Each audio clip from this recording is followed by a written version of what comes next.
Good morning, everybody. Elizabeth Smith here again from the Guru Co.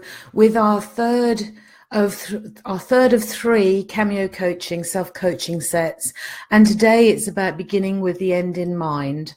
Now, on Monday, we looked at the perceptions, our own perceptions of new and new year, new you, the usual horrific plans that we have for ourselves that we just chuck out there without really giving it any conscious thought at all, and how our time stretches out before us or behind us. So it was all about the concept of time and whether it is on a linear fashion. And we had a couple of suggestions there where potentially things could change for us with just a little tweak to our thought processes. Following on from that, the next day on the Wednesday, we had number 2, and number 2 was all about plotting, thinking back, reflective practice, if you like. So underneath the line, we plotted significant positives, things that made you laugh, things that sort of gave you a lift, triumphs, successes, small, medium and large didn't matter, but they were just things that mattered to you. And the reason for that was about underpinning the stuff that maybe hadn't gone quite so well. So those significant things that over the year, maybe have rocked your life a little bit or a lot. So we then had that, and the suggestion from that was about spending some time with those areas and looking at them and reflecting on them, what had happened, what didn't happen, what you would like to have happened. So it's sort of unpicking those and just being with them for a bit. And then today, day 3, or Friday, day 3 of 3, today is about starting with the end in mind. And it's always worth doing because it is much easier to be pulled towards a goal, towards the treasure, rather than being pushed towards it. And I'm going to do a set next year all about sort of being pushed and pulled and how we can motivate ourselves and what does motivate us and uncovering that. But for today, it's about sort of, being real.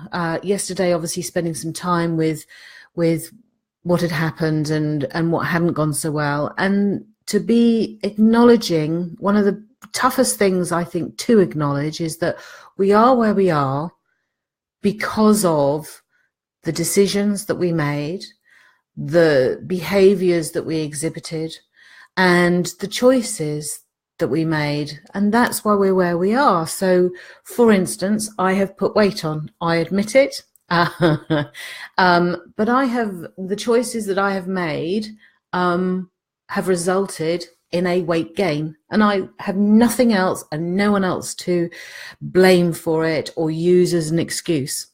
So it's things like that. This is where you get to sort of knocking on that door of actually ownership.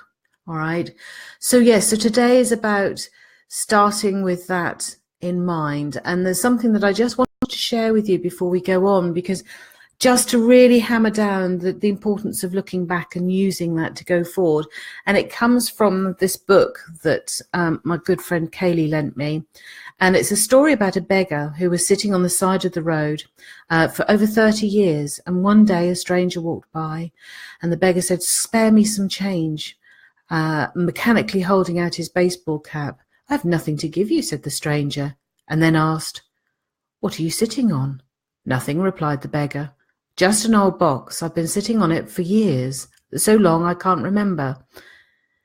"Ever looked inside?" said the stranger. "No," said the beggar. "What's the point? There's nothing in there."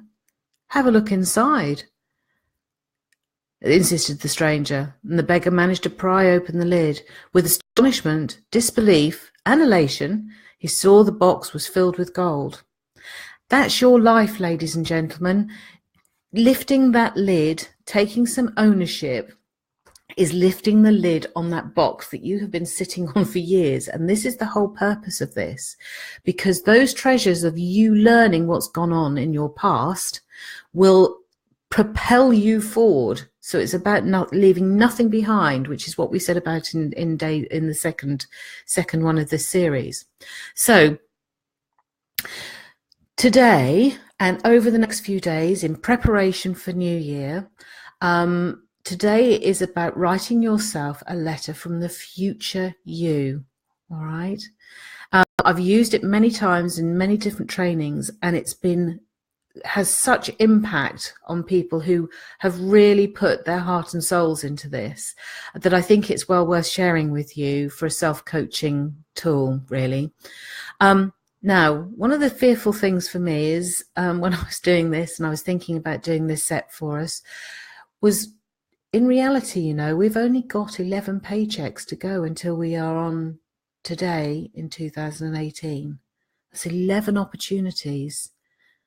Why don't we make it 364 opportunities? So every single day something is moving, something is changing, that they are our milestones. Add more and more opportunities, enhance our opportunities.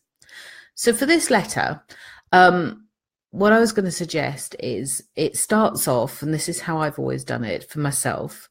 And the first time I came across it was in an amazing training that I went on. And it's to start with, dear. So I would say, dear Elizabeth, well, here we are.